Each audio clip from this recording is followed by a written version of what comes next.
dark and damp places, surviving only on scraps left by the birds. Ollie, once seen as a little hero by his family, became the one who ruined everything. His dad got angry every time he saw him, regretting ever having such a careless son. Ollie also kept blaming himself for not listening to the elders and trusting others too easily. Until he grew up, Ollie ran into that same Javan bird again. The moment he saw it, rage exploded inside him. The puku and the bird immediately fought. In the chaos, Ollie fell into a tree hollow and accidentally touched a magical pod. His mind was filled with thoughts of that Javan bird, and the moment he touched the pod, Ollie transformed into a Javan bird himself. The others saw it and thought Ollie had been eaten. They started throwing stones at him in panic. Just like that, Ollie was forced out of his own tribe and over a cliff. When he woke up, he realized the one who saved him was actually his old enemy, Ivy the Javan bird. Ollie was so shocked he couldn't even speak properly, but Ivy and her two sisters thought he had hit his head too hard. After all, Ivy had been a little too rough while saving him. Ivy wanted to take Ollie back to Bird Mountain for treatment, but Ollie just wanted to turn back to normal. So he secretly slipped away from Ivy and went to the river alone. And there, he ran into the boogle fish again, the very same big fish that almost ate him when he was a kid. But now, the boogle fish had a gentle smile on its face. Hearing that Ollie was looking for magic pods, it even happily pointed him in the right direction. It had once seen glowing pods there. Ollie was thrilled and immediately set off. But on the way, Ivy secretly followed him again. Ollie had no choice but to explain. He wasn't really a Javan bird. He was a puku. He had touched a magic pod, and that's why he turned into this. But Ivy didn't believe him. She didn't think pods could change bodies at all. She just thought Ollie had seriously lost his mind. All the way, they kept arguing, until they reached a cave by the shore, and finally found the glowing magic pod. Ivy rushed forward without hesitation. She wanted to grab it first, so she could take Ollie back for treatment. No, don't touch it! So No, you can turn back stop. into a puku,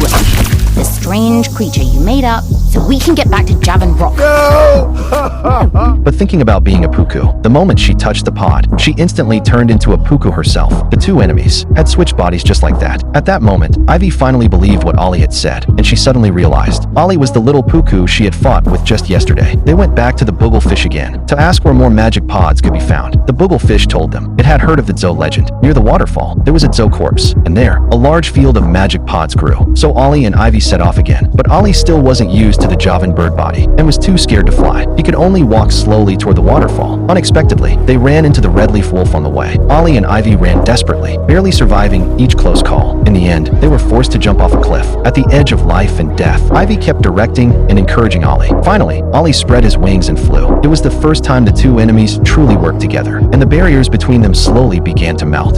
Thanks. You're welcome. No one's ever thanked me for being pushy before. Ivy was proud and strong-willed, and she had to care for her younger sisters. Their family was under huge survival pressure. After the Zo left, the Javan birds lost their main food source. They could only survive by digging roots, often starving. They were even close to famine. Luckily, when she was young,